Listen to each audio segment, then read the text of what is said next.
প্রিয় দর্শক বন্ধু, রুমি রান্নাবান্নায় সবাইকে স্বাগত।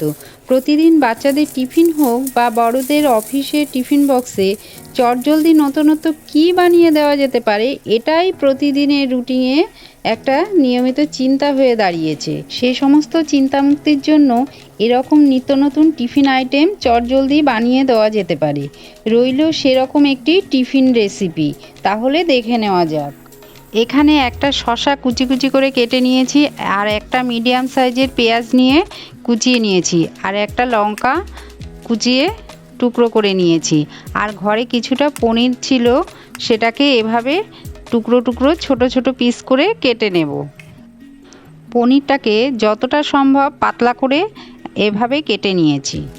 এবার পনিরের মধ্যে বড় চামচের 1 চামচ পরিমাণে হট অ্যান্ড সুইট সস, আর হাফ চামচ বিট লবণ, আর হাফ চামচ গোলমরিচ গুঁড়ো মিশিয়ে দিলাম।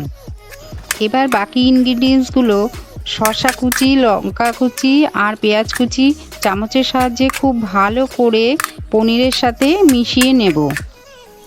সমস্ত ইনগ্রিডিয়েন্টসগুলো পনিরের সঙ্গে ভালো করে মিশিয়ে নেওয়ার পর 10 মিনিট এভাবে রেখে দেব।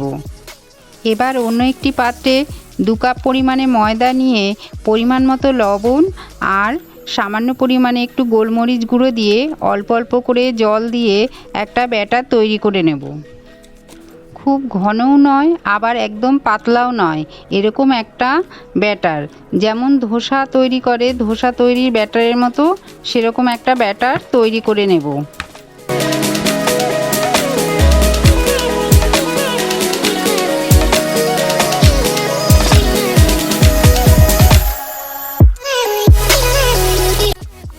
এরকম একটা টেক্সচারে ব্যাটারটাকে তৈরি করে নিলাম।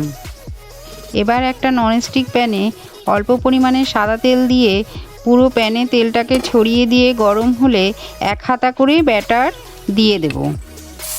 এবার হাতার সাহায্যে চারিদিকটা গোল করে রুটির মতো ছড়িয়ে দেব।